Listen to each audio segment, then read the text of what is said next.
종려주일에 우리에게 주는 첫 번째 말씀입니다. 첫 번째 말씀은 교독문 129번 종려주일 말씀을 교독함으로 읽겠습니다.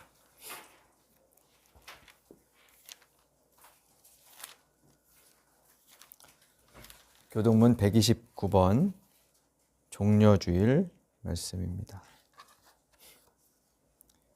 시온에 따라 크게 기뻐할지어다. 예루살렘에 따라 즐거이 부를지어다. 보라, 내 왕이 네게 임하시나니 그는 공의로우시며 구원을 베푸시며 겸손하여서 나귀를 타시나니 나귀의 작은 것 나귀 새끼니라. 내가 에브라임의 병거와 예루살렘의 말을 끊겠고 전쟁하는 활도 끊으리니 그가 이방 사람에게 화평을 전할 것이요 그의 통치는 바다에서 바다까지 이르고 유브라데 강에서 땅끝까지 이르리라. 앞에서 가고 뒤에서 따르는 무리가 소리 높여 이르되 호산나 다윗의 자손이여 찬송하리로다. 주의 이름으로 오시는 이여 가장 높은 곳에서 호산나 하더라. 아멘.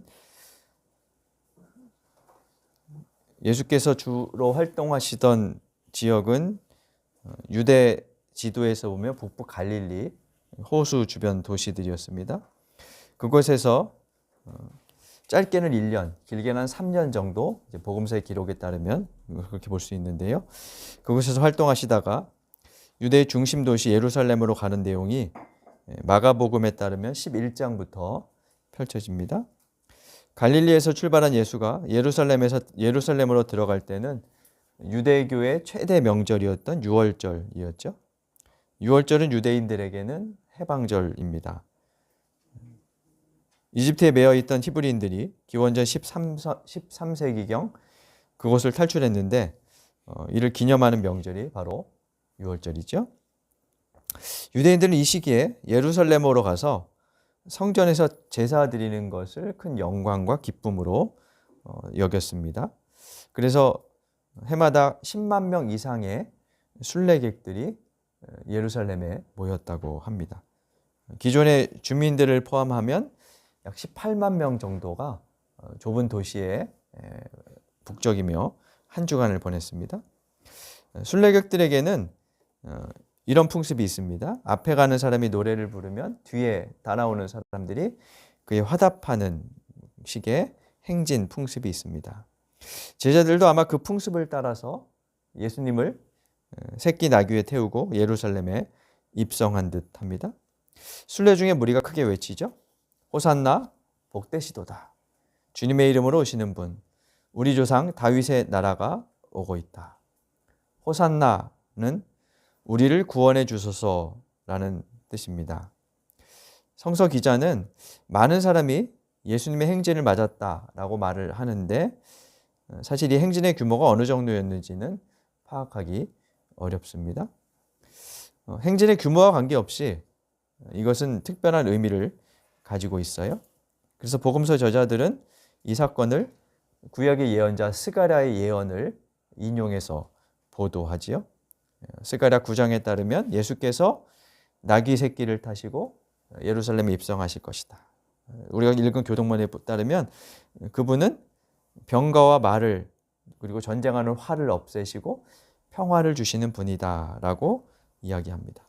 아마 그런 나라를 기대하고 염원하며 호산나라고 불렀겠죠. 10만 명 이상이 모인 유월절 인파의 중에서 예수님을 따르는 무리들은 그렇게 얼마 많지는 않았을 겁니다. 그래서 크게 주목받지 못했을지도 모르겠습니다. 그러나 유월절의 소란과 분주한 축제 가운데 한 구석에서 새로운 역사가 시작되고 있었습니다. 이제 두 번째 말씀 마가복음 11장 11절부터 18절까지를 함께 보겠습니다. 신약성경 마가복음 11장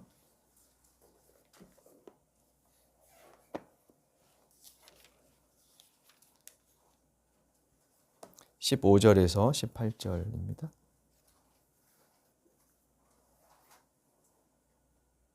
한 절씩 교독하겠습니다.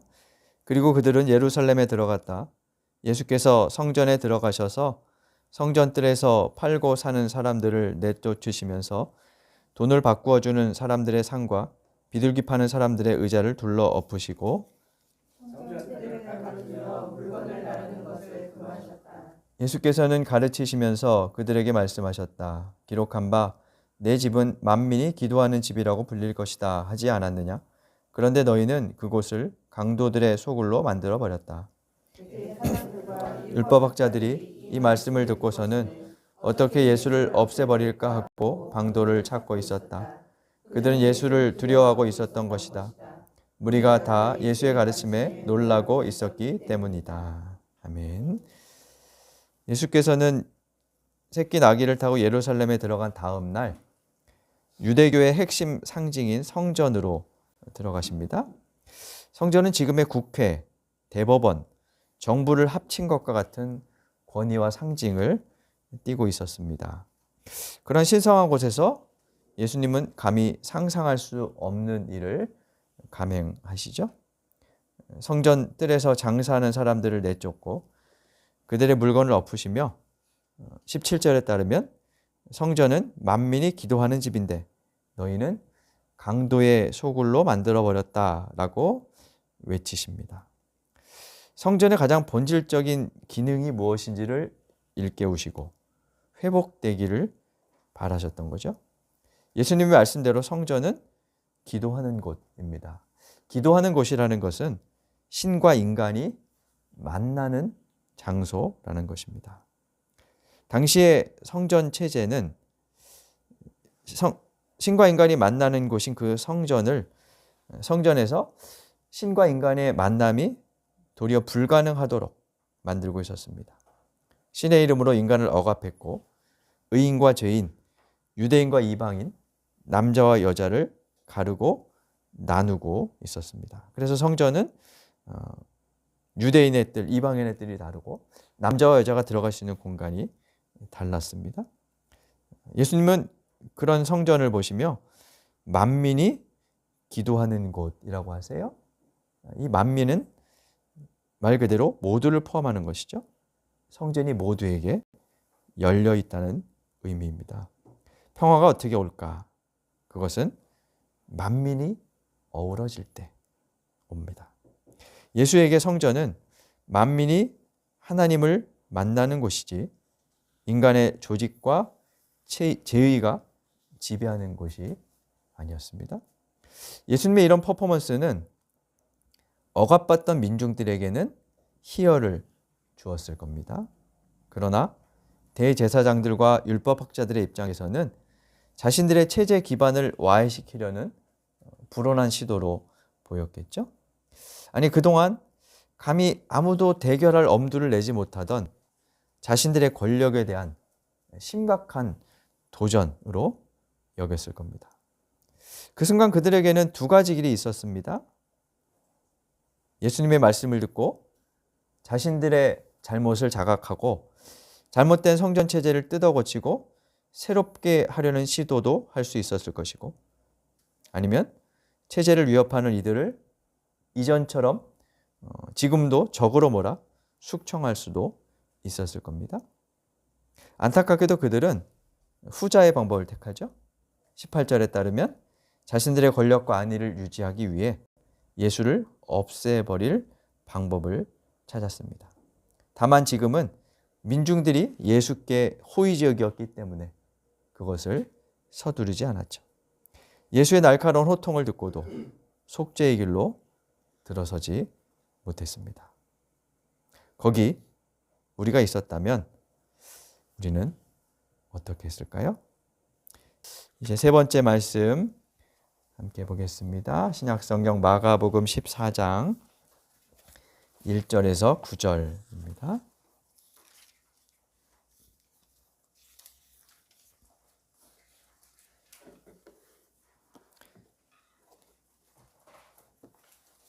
마가복음 14장 1절에서 9절 하나님 말씀을 교독하겠습니다. 유월절과 무교절 이틀 전이었다. 그런데 대제사장들과 율법학자들은 어떻게 속임수를 써서 예수를 붙잡아 죽일까 하고 궁리하고 있었다. 그들은 백성이 소동을 일으키면 안 되니 예수께서 베다니에서 나병 환자였던 시몬의 집에 머무실 때에 음식을 잡수시고 계시는데 한 여자가 매우 값진 순수한 나드 향유 한 옥합을 가지고 와서 그 옥합을 깨뜨리고 향유를 예수의 머리에 부었다. 그런데 몇 사람이 화를 내면서 자기들끼리 말하였다. 어찌하여 향유를 이렇게 허비하는가? 이 향유는 300데나리온 이상에 팔아서 그 돈을 가난한 사람들에게 줄 수 있었겠다. 그리고는 그 여자를 나무랐다. 그러나 예수께서 말씀하셨다. 가만두어라. 왜 그를 괴롭히느냐? 그는 내게 아름다운 일을 했다. 가난한 사람들은 늘 너희와 함께 있으니 언제든지 너희가 하려고만 하면 그들을 도울 수 있다. 그러나 나는 언제나 너희와 함께 있는 것이 아니다. 이 여자는 자기가 할 수 있는 일을 하였다. 곧 내 몸에 향유를 부어서 내 장례를 위하여 할 일을 미리 한 셈이다. 9절 같이 읽겠습니다. 내가 진정으로 너희에게 말한다. 온 세상 어디든지 복음이 전파되는 곳마다 이 여자가 한 일도 전해져서 사람들이 이 여자를 기억하게 될 것이다. 아멘.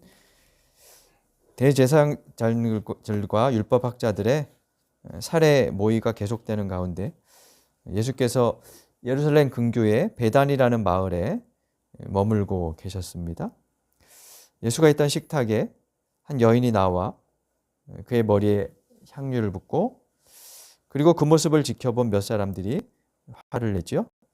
화내는 이유는 매우 정당해 보입니다. 팔아서 가난한 사람들에게 줄 수 있는 것을 왜 낭비하느냐 하는 겁니다. 그동안 예수님의 모습, 그러니까 가난한 자들과 연대하시고 그들과 어울리셨던 그분의 모습을 생각하면 맞습니다. 제게 쓰지 말고 가난한 사람들한테 주세요 라고 말하는 것이 지금껏 그분이 하신 말과 행동에 어울릴 것 같습니다. 그런데 주님은 전혀 다른 반응을 보이시죠? 그 여자를 괴롭게 하지 말라면서 내게 아름다운 일을 했다. 그리고 말씀하십니다. 이 여자는 내 장례를 위하여 할 일을 미리 준비한 셈이다. 이 여자가 예수님이 죽을 것을 미리 알고 하셨다는 뜻은 아닙니다.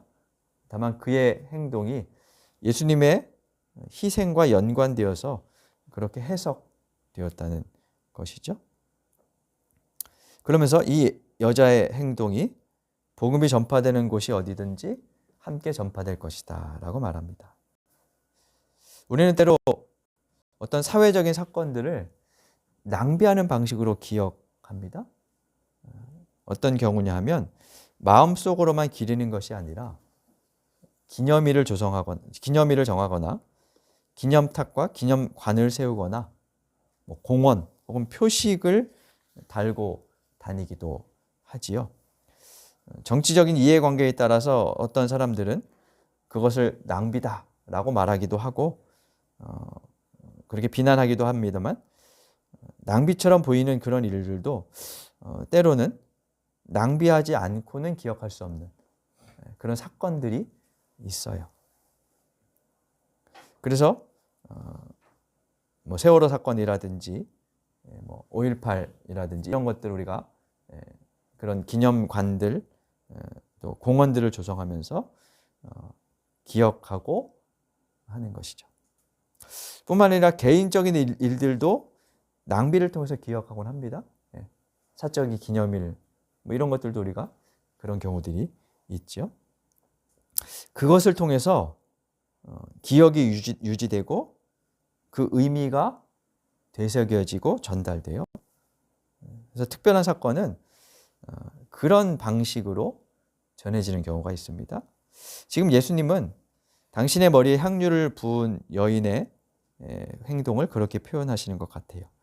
낭비의 방식으로 당신의 사건과 죽음을 기억하려고 하고 있습니다. 이 일과 함께 인류를 위해 사랑을 낭비하신 신의 죽음도 기억될 것입니다. 우리는 무엇을 낭비하고 있을까요? 또 어디에 낭비하고 있을까요? 이어 네 번째 말씀 마가복음 14장 22절부터 26절까지를 보겠습니다.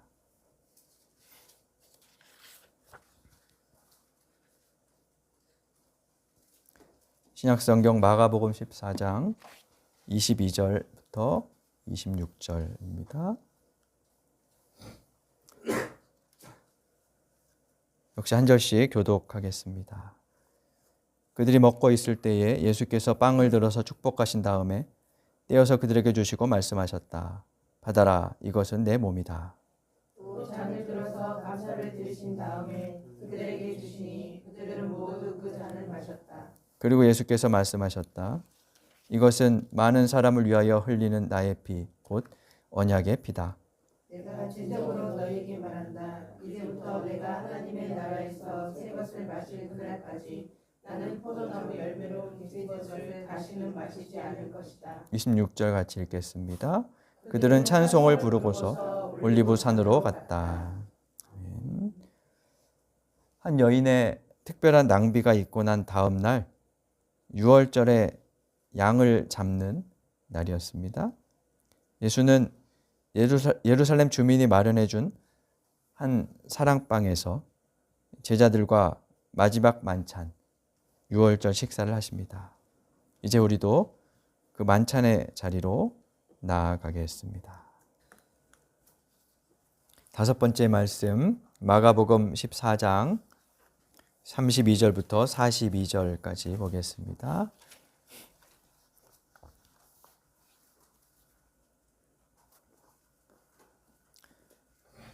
신약성경 마가복음 14장 32절부터 42절까지입니다. 한 절씩 교독하겠습니다. 그들은 겟세마네라고 하는 곳에 이르렀다. 예수께서 제자들에게 말씀하시기를 내가 기도하는 동안에 너희는 여기에 앉아 있어라 하시고 베드로와 야고보와 요한을 데리고 가셨다. 예수께서는 매우 놀라며 괴로워하기 시작하셨다. 그래서 그들에게 말씀하셨다. 내 마음이 근심에 쌓여 죽을 지경이다. 너희는 여기에 머물러서 깨어 있어라.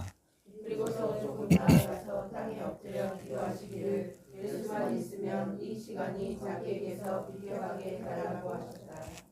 예수께서는 이렇게 말씀하셨다. 아빠 아버지께서는 모든 일을 하실 수 있으시니 내게서 이 잔을 거두어 주십시오. 그러나 내 뜻대로 하지 마시고 아버지의 뜻대로 하여 주십시오. 그런 다음에 돌아와서 보시니 제자들은 자고 있었다. 그래서 베드로에게 말씀하셨다. 시몬아, 자고 있느냐? 한 시간도 깨어 있을 수 없느냐? 너희는 유혹에 빠지지 않도록 깨어서 기도하여라. 마음은 원하지만 육신이 약하구나. 예수께서 다시 떠나가서 같은 말씀으로 기도하시고 다시 와서 보시니 그들은 자고 있었다. 그들은 졸려서 눈을 뜰 수 없었던 것이다. 그들은 예수께 무슨 말로 대답해야 할지를 몰랐다. 예수께서 세 번째 와서 그들에게 말씀하셨다. 남은 시간을 자고 쉬어라. 그 정도면 넉넉하다. 때가 왔다. 보아라. 인자는 죄인들의 손에 넘어간다. 42절 같이 읽겠습니다. 일어나서 가자. 보아라. 나를 넘겨줄 자가 가까이 왔다. 여기 신의 뜻과 자신의 뜻 사이에서 갈등하는 한 남자가 있습니다. 그 닥쳐올 운명을 예감한 예수. 그래서 겟세마네에서 기도하는 예수는 어떤 심정이셨을까요? 세 번에 걸친 그의 기도는 예수의 심정을 보여주는 듯 합니다. 얼마나 시간이 흘렀을까요? 그 기도 끝에 예수는 담담히 그러나 단호하게 말합니다. 때가 왔다. 일어나서 가자. 나를 넘겨줄 자가 가까이 왔다. 그리고 예수는 유다의 입맞춤을 받고 대제사장 무리가 보낸 이들에게 붙잡혀 운명의 밤을 맞이합니다. 이제 마지막 여섯 번째 말씀 함께 읽겠습니다. 신약성경 마가복음 15장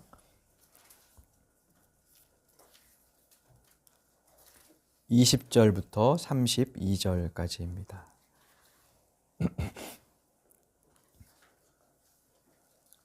신약성경 마가복음 15장 20절에서 32절 한 절씩 교독하겠습니다. 이렇게 예수를 희롱한 다음에 그들은 자색 옷을 벗기고 그의 옷을 도로 입혔다. 그런 다음에 그들은 예수를 십자가에 못 박으려고 끌고 나갔다. 그런데 어떤 사람이 시골에서 오는 길에 그곳을 지나가고 있었다. 그는 알렉산더와 루퍼의 아버지로서 구레네 사람 시몬이었다. 그들은 그에게 강제로 예수의 십자가를 지고 가게 하였다. 그들은 예수를 골고다라는 곳으로 데리고 갔다. 골고다는 번역하면 해골곳이다. 그들은 모략을 탄 포도주를 예수께 드렸다. 그러나 예수께서는 받지 않으셨다. 그들은 예수를 십자가에 못 박고 예수의 옷을 나누어 가졌는데 제비를 뽑아서 누가 무엇을 차지할지를 결정하였다. 예수를 십자가에 못 박은 때는 아침 9시였다. 그의 죄패에는 유대인의 왕이라고 적혀 있었다.